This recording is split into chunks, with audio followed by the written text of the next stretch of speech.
terá como objetivo discutir o que se ouviu e se captou até aqui nesse seminário, no contexto da transição energética e segurança energética.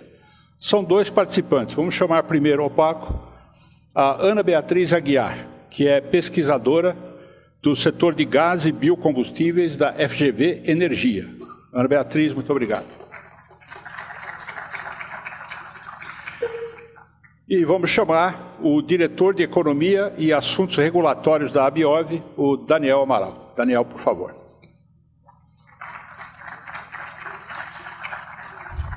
Para este painel, vou fazer um pouquinho diferente, eu não vou embora não. Eu vou ficar aqui, eu vou participar com eles, jogar algumas perguntas neles também, tá? Vamos lá.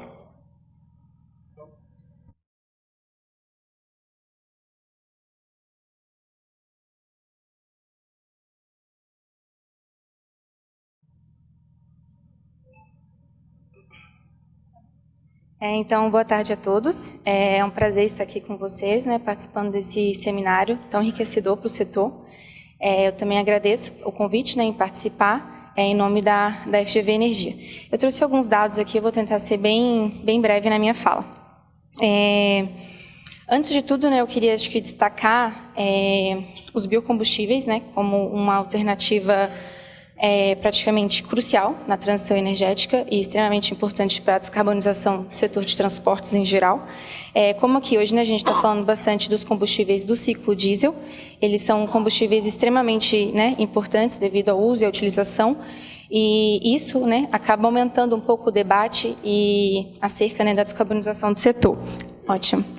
E, enfim, e também pelo seu uso, os combustíveis do ciclo diesel em geral, eles são responsáveis pelo transporte de alimentos, medicamentos, pessoas, além de atividades como mineração, construção civil, enfim, geração de energia. Então, ele engloba diferentes e diversas atividades econômicas no país.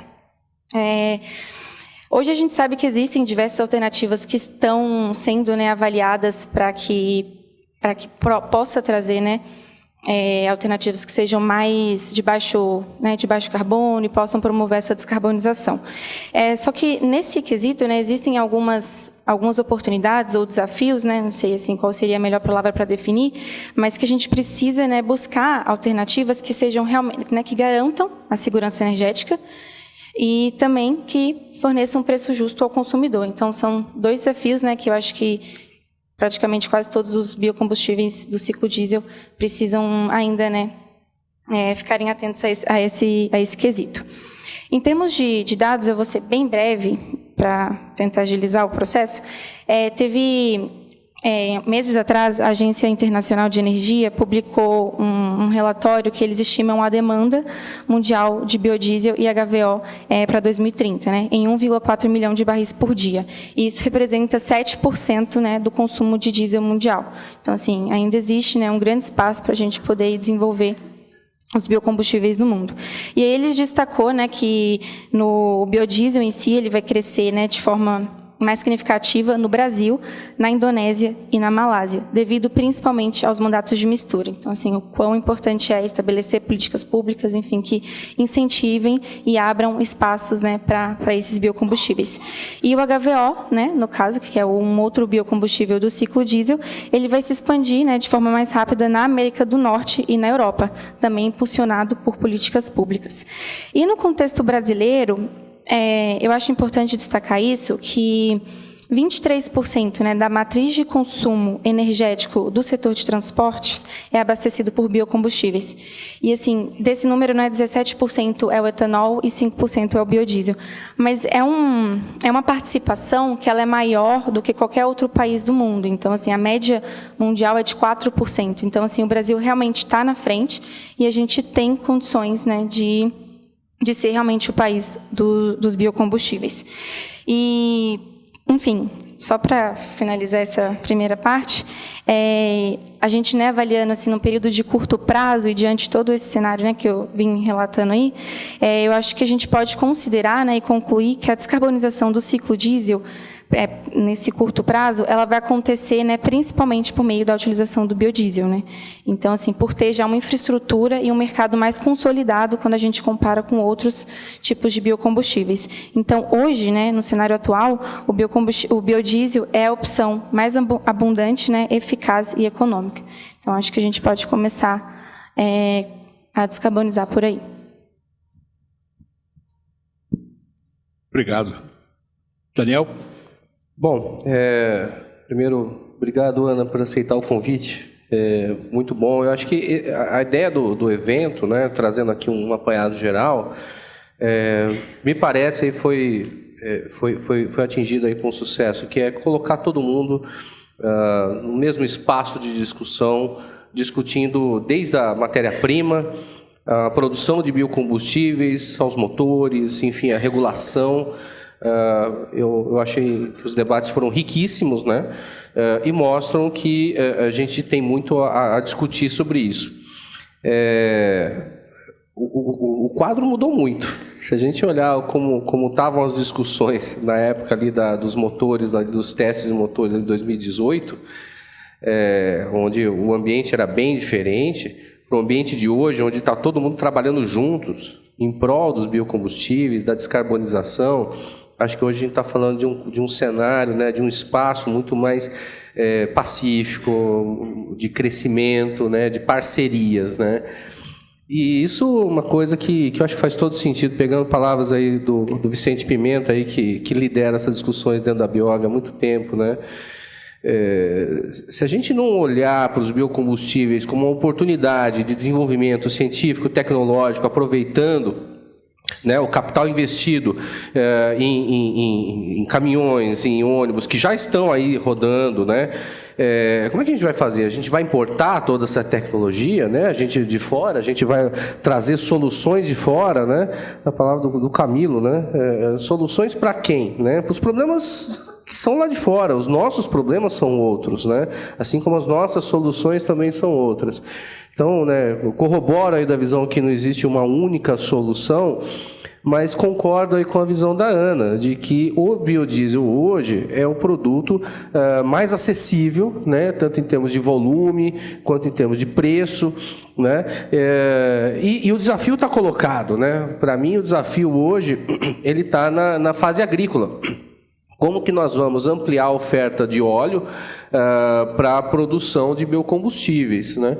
Para mim, esse é o grande desafio, né? E eu acho que esse é um desafio que está todo mundo hoje tentando enxergar, né? O que vai acontecer com essa demanda por óleo que nós teremos num futuro aí previsível aí de 10 anos, que é enorme, né? Não só para biodiesel, como para outros biocombustíveis. Como que a gente vai suprir isso, né? Então, acho que esse é um ótimo problema, né? Como se diz, né? A gente tem um desafio a fazer, ampliando a produção de outras oleaginosas e maior teor de óleo, em segunda safra, quem sabe até terceira safra, e gerando, né, as agroindústrias também correspondentes, né? Menciono também aqui a presença da equipe do CPEA, né, que está aqui nos prestigiando aqui nesse evento. Lembrando, né, que o trabalho conduzido pelo CPEA, não canso de falar isso, né, eu sempre me impressiono, né, a capacidade que tem a agroindústria de gerar mais empregos e PIB para a mesma soja. Então, se a gente conseguir industrializar essa soja produzindo rações e biodiesel, nós geramos 4 vezes mais empregos e PIB, né? Então a oportunidade está aí. E vai precisar, claro, de uma coordenação de todas as políticas, né? Por fim, eu queria só trazer aqui uma espécie de uma provocação, né? A gente está falando aqui no projeto de lei Combustível do Futuro, aí, que está falando aí chegar ao B25, né, em cerca de 10 anos, né? Mais um componente de 3% de diesel verde. Mas o que mais a gente pode fazer, né, para acelerar essa descarbonização, né? Fica aí a pergunta, quem sabe, ao secretário Pietro aí para poder trazer o debate, né? Claro que ninguém tem uma resposta pronta aqui, mas se a gente pudesse discutir, será que a gente consegue ampliar o uso de B100 em mercados de nichos, por exemplo, no diesel ferroviário, por exemplo? Será que não é possível a gente ampliar o uso de B100 em municípios, em frotas de ônibus com mais de 100 mil habitantes, por exemplo? O que mais nós podemos fazer para acelerar essa descarbonização, né? E nisso, reforço, né? O Brasil ele sempre tem, apesar da gente falar até de outros países que tem teores de mistura maiores, eu acho que o Brasil é o melhor exemplo no mundo em termos de política de biodiesel, porque o Brasil ele faz tudo com muita parcimônia, né? Aumentos graduais, testes, discussões, então tudo isso faz parte de um programa muito robusto e que não anda para trás. Acho que isso é importante dizer também. O programa do biodiesel brasileiro não anda para trás. Então, mesmo que em alguns momentos a gente tenha algum solavanco, ele continua crescendo. Então, acho que a gente pode, talvez, aproveitar, inclusive, a oportunidade que está sendo gerada aí no PL Combustível do Futuro, os usos específicos que foram apresentados aqui hoje e pensar o que mais a gente pode avançar. Obrigado. Ok, Daniel e Ana. Agora eu jogo umas provocações para vocês. Com os números que nós vimos hoje, parece que a trilha está mais ou menos desenhada, né? Faltam algumas aprovações, etc., mas a utilização do biodiesel tende a crescer, né? Tende a aumentar na matriz. O uso do etanol também parece que está desenhado aí um futuro em que vai se usar mais e mais. SAFs vão consumir muito dessa produção. Então, a primeira pergunta que eu colocarei para vocês, eu acho que os SAFs são o melhor exemplo da importância da política pública, apesar que no Brasil os biocombustíveis também são, mas os SAFs, o que está acontecendo? Foi criada a demanda, e ela é grande. Resultado, está todo mundo se movimentando para produzir SAFs, né? Então está na cara como é que a coisa tem que ser, né? Se você cria uma demanda, obriga as empresas aéreas a introduzirem esse ingrediente no dia a dia delas, alguém vai ter que produzir. Se o mercado demanda, alguém vai entregar o produto. Então, você acha que faltam medidas para garantir esse quadro para os biocombustíveis no Brasil, de alguma forma? E já jogo em vocês o seguinte, eu venho do mundo da comunicação, então a gente já viu a fase de quando chegou o rádio ia acabar com os jornais, daí quando chegou a TV ia acabar com o rádio, daí quando chegou a internet ia acabar com a TV, e o que a gente vê é que está tudo aí e nada acabou.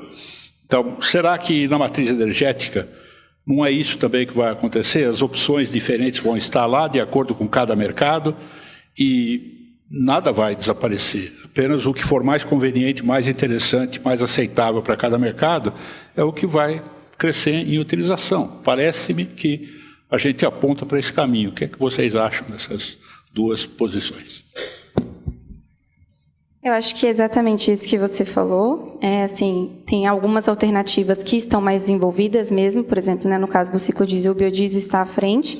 Então, assim, a gente já está consumindo, já tem testes aí, né, com o B100. Então, no cenário de curto prazo, eu acho que sim, ele é a alternativa mais viável, mas no futuro, eu creio que terão novas rotas, sim, para abastecer esse mercado, até porque a produção, né, hoje não é suficiente para substituir o diesel. Então, assim, eu acho que a gente acaba trabalhando com o que tem, né? Assim, sem dúvida, a definição, né, de políticas públicas, uma instabilidade regulatória, né, que atrai investimento, é essencial.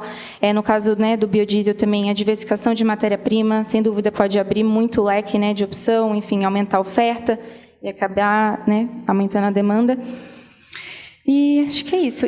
Acho que é o desenvolvimento e disseminação de novas rotas, né? A gente tem aí o hidrogênio, o biometano, o HVO, enfim, diversas alternativas. O Brasil é um país que tem potencial, né? Então, assim, unir as nossas características com esse potencial e fazer o negócio fluir.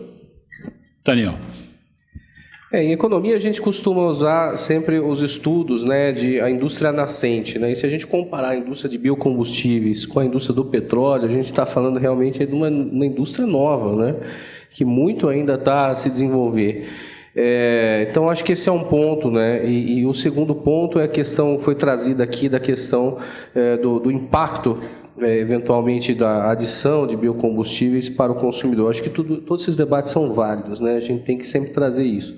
Mas é importante também lembrar o seguinte: qualquer decisão de investimento, né, de uma empresa, ele vai olhar o fator de risco. E o fator de risco é quanto que uma mistura pode baixar, né? Por isso que é muito importante, que a gente está vendo aí nas discussões do PL, uma certa consolidação já, né, elevando o piso da mistura, né? Então isso traz muita segurança e é muito bem-vindo que o governo tenha proposto isso, né? Isso é excelente, né?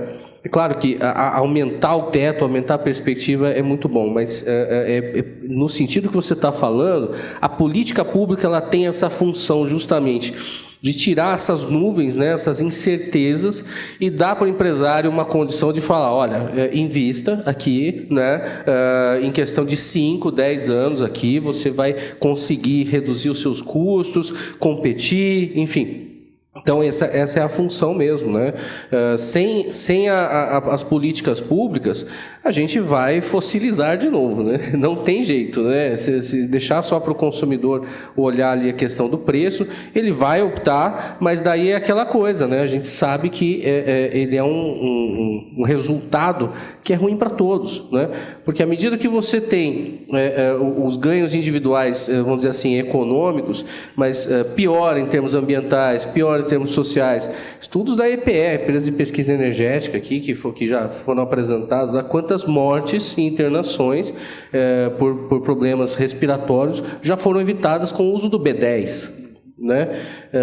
Talvez fosse até interessante uma atualização disso para o ano que vem, já com o B15, né? Então, quer dizer, isso tem que ser colocado na política pública, né? Porque é qualidade de vida, é saúde das pessoas, né? Então, esse é um debate interessante. O secretário Pietro liderou muitas dessas discussões já de longa data, e eu acho que a gente vem avançando nisso, né? Não é à toa que a política pública está se traduzindo aí no novo projeto de lei. Uma última questão para vocês, depois vamos passar para o público com suas questões. O governo está enfatizando muito esse esforço para recuperar terras degradadas. E é muita coisa. O Brasil tem um enorme potencial só aí. Até que ponto vocês acham que isso pode impactar a produção voltada para os biocombustíveis? Ana, primeiro. Então, eu acho que, né, esse trabalho de recuperar essas terras degradadas é, assim, essencial. Afinal, acho que no caso do Brasil é um dos motivos, né, um dos setores que mais emitem. E assim, eu acho que no caso dos biocombustíveis em geral, talvez isso seja até um ponto positivo, né, porque o biocombustível ele vem de fontes agrícolas, né, que é soja, milho, cana. Então, assim, de certa forma, captura, né? Então, assim, se você tiver um plantio adequado, uma sistematização, né, de plantio, não sou engenheira agrônoma, mas enfim, se tiver todo esse cuidado, eu acho que aí, no caso, você até vai ajudar, ao invés de prejudicar. Daniel, isso transforma essas terras também em sugadoras de CO2, né? Quer dizer, também acrescenta a questão da sustentabilidade, não é só a produção, é o lado sustentável também, né? Eu acho assim, esse é um bom exemplo de uma política pública integrada, né? Como você está falando, de projetos de lei que trabalham mercado de carbono, renova bio, quando você está vendo tudo isso caminhando para a produção e consumo de biocombustíveis que não envolva a mudança do uso da terra, então o aproveitamento dessas áreas que já foram desflorestadas, que estão aí subutilizadas, faz todo sentido, né? E de fato, né? A gente olha aí os estudos da Embrapa, dizem aí que pelo menos 20 milhões de hectares aí desses 170 de pastagens seriam aptos à soja. E quando a gente fala soja, a gente sabe que não é só soja, né? É soja, milho, algodão, enfim. Então, tudo isso mostra aí que o Brasil tem muita oportunidade de crescer, aproveitando todo esse mercado aí que a gente tem aí, que é do carbono zero, né? Comprova o que muita gente diz, né, que não há necessidade de desmatar nada no Brasil para aumentar a produção. Agora precisa falar isso para os desmatadores, eles não são agro, eles são criminosos, né? Esse aqui precisa fazer essa diferenciação. Vamos passar para o público, quem quiser fazer, vamos começar ali em cima o primeiro, tá? Está chegando o microfone já. Opa. Ok. Ana, é legal de você estar aqui. Vocês são da Getúlio Vargas, né? E vocês são vocês são os representantes do GHG Protocol, certo? Eu ainda não terminei, mas é uma primeira pergunta, perdão. Aí me vem um cara, que nem foi o Camilo que trouxe aqui, falou assim, a gente não fala, eu sou da GV, eu faço isso, faço aquilo. Aí o cara fala assim, quem és tu, cidadão? Né? Porque eles têm todo o Science-Based Targets dele lá. Como é que você nos inspira a fazer uma mudança dessa cultura europeia que a gente é desmatador, que mesmo que seja de uso da terra, como que a gente faz para reverter a nosso favor? Obrigado. Eu não sou da FGV Agro aqui, né, da César, eu sou da FGV Energia do Rio de Janeiro, então eu não tenho muita familiaridade com o GHG Protocol, já estudei, claro, né, que está dentro da nossa área. Então, eu não sei se eu vou saber responder a sua pergunta, mas, assim, né, uma opinião pessoal, como eu vou motivar nesse sentido. Eu acho que o Brasil é uma potência, eu creio que a gente não precisa desmatar para produzir mais biocombustíveis. Eu acho que a eficiência, né, do próprio plantio está melhorando a cada ano, e eu acho assim que existem outras fontes, né, que, por exemplo, eu vou só citar, que é o biometano, por exemplo. A gente está usando resíduo. Então, assim, é resíduo. É um material que, teoricamente, assim, é até um problema ambiental. E você vai utilizar esse material para produzir energia. No caso, né, pode ser energia elétrica ou biometano, que é um combustível veicular. Então, assim, eu acho que a gente, já falaram, né, antes, que o Brasil tem potencial. Então, assim, é tentar usufruir de cada pedacinho para tentar inserir esses biocombustíveis dentro da matriz. E lembrando que acho que o Daniel já falou também, né, que assim, eles não são concorrentes. Eu acho que nenhum vai substituir o outro. Eu acho que o biometano não está vindo para substituir o biodiesel. Enfim, eles são complementares. E, no final das contas, eu acho que um pouco de cada que vai ajudar a gente a fazer essa transição mais segura e mais efetiva. É isso. Aqui mais uma. Peço perguntas sucintas, por favor, para a gente conseguir encaixar mais duas, pelo menos, e daí vamos para a sessão de encerramento. Tem uma aqui do secretário também depois. Primeiro ali, depois aqui.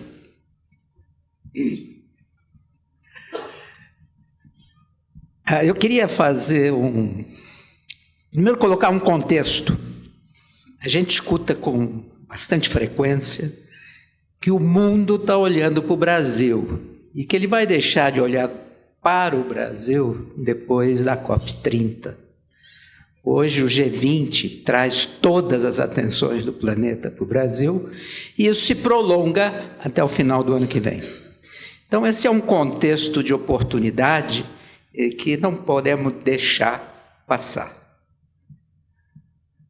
Fala-se muito em terras degradadas e eu acho que esse tema que foi levantado, ele é da maior relevância.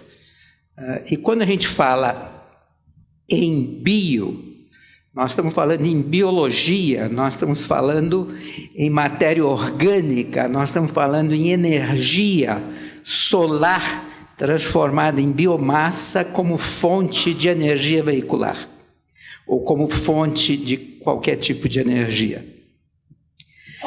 Eu acho que existem 40 milhões nos números da Embrapa, e eu tenho feito muitos trabalhos com a Embrapa, onde a gente olha o upstream, como aumentar o rendimento agrícola com o mínimo de uso de nutrientes e defensivos químicos, como reduzir a quantidade de NPK. Então, esse tema, quando você traz a flora marinha para o agronegócio, você vai dar competitividade à indústria, a partir da agricultura. E a agricultura é carbono negativo. Ela não é carbono zero, ela é carbono negativo. A industrialização é que emite gás carbônico. Então, este balanço, se for tratado o agro, nós estamos no melhor dos mundos. E eu estou aqui hoje porque o Arthur do BNDES me recomendou que falasse com o Daniel. Ele nem sabe quem eu sou, mas nós trocamos uma informação e eu estou fazendo um trabalho com o Bernardo. Depois você laça ele. Pronto. E eu estou fazendo esse trabalho também com um FGV perpétuo, que é o ministro Roberto Rodrigues. Ele é um parceiro da Tecnotropic, junto com Alcides Tápias, e a gente traz o mercado de capitais para essa discussão, porque são os capitais que vão definitivamente trazer as oportunidades de investimento, renda, emprego, etc. Eu queria só citar um exemplo de algo que foi muito dito aqui, que faz um sentido danado, que é o ODS 17, é a parceria, é o trabalho conjunto entre pesquisadores, acadêmicos, entre as indústrias, entre todos os stakeholders que estão envolvidos. Há 25 anos atrás, rigorosamente 25 anos atrás, eu tive com o ministro Tápias em Stuttgart, numa Tecnópolis, onde Daimler Chrysler era uma coisa só, que cooperava com a Ford, que cooperava com a BASF, que cooperava com os canadenses, células de combustível, e o carro elétrico movido a célula de combustível, nós dirigimos e temos até uma foto com uma multa de estrada. Significa dizer que é possível, sim, uma cooperação. Mas essa cooperação implica em colocar a mão na massa, é fazer as coisas acontecerem. Então, a mensagem que eu queria deixar é que, em primeiro lugar, o bio é solução brasileira. É o que está todo mundo dizendo aqui, que a gente não precisa olhar para o resto do mundo. A gente tem solução aqui no hemisfério sul que vai fornecer energia para o hemisfério norte. Há uma inversão de processo. O carbono negativo vem do agro e as emissões da indústria a gente se compensa. É mais ou menos isso que eu queria dizer. Vocês querem comentar alguma coisa? Não? Então vamos para a última pergunta aqui com o secretário, por favor. Secretário Pietro aqui, para concluir o painel. Minha pergunta para o Daniel, olhando essa demanda futura aí de biodiesel, SAF, como você vê a capacidade da nossa indústria de responder isso, a essa demanda, a questão da capacidade de esmagamento que a gente tem hoje, que a gente sabe que tem uma produção grande de grãos, o que a gente precisa fazer em termos de investimentos de esmagamento, e se você vê alguma restrição de matéria-prima, aí já pensando mais globalmente com todas essas demandas por biomassa e biocombustíveis. Obrigado, secretário. Não vejo nenhum tipo de restrição em termos de capacidade de esmagamento. Claro que, se a gente falar hoje, a capacidade da indústria é de 69 milhões de toneladas de esmagamento de soja. Então, não tem como atender um B25 só com essa capacidade. Mas a nossa indústria de esmagamento, ela é uma indústria que cresce de uma maneira muito, vamos dizer assim, responsável com o crescimento da demanda. Se você olhar historicamente, a gente sempre tem uma indústria trabalhando com um nível de utilização de cerca de 80%. Então, quer dizer, vai batendo, vai chegando próximo dos 80% e começa a ver novas esmagadoras aparecendo por aí, né? Então, assim, do ponto de vista da capacidade de esmagamento, o Brasil ele já domina, né, essa arte, né, de construir, de encontrar os melhores lugares, enfim. E, inclusive, esmagadoras de outras oleaginosas, né? Então, de caroço de algodão, de canola, tudo isso vai surgindo junto. De fato, a gente tem hoje no Brasil, veja só, pegar a safra aqui desse ano, né? Mais ou menos 155 milhões de toneladas, nós vamos esmagar cerca de 55. Né? Então, a gente está esmagando muito pouco. Claro que a gente não pode imaginar o seguinte, eu vou esmagar tudo e o mundo que compra o farelo. Não é bem assim, né? Tem mercados para grãos, que são mercados atrativos, né? No caso da China, por exemplo.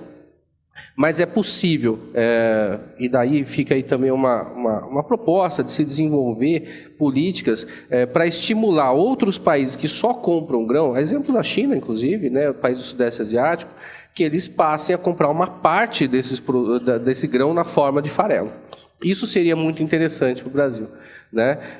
Talvez se a gente conseguisse trabalhar junto com o Itamaraty, tudo isso para conseguir exportar mais farelo, pelo menos um pouquinho, e conseguir daí ficar com esse óleo aqui dentro, eu acho que seria uma política bem interessante para o Brasil.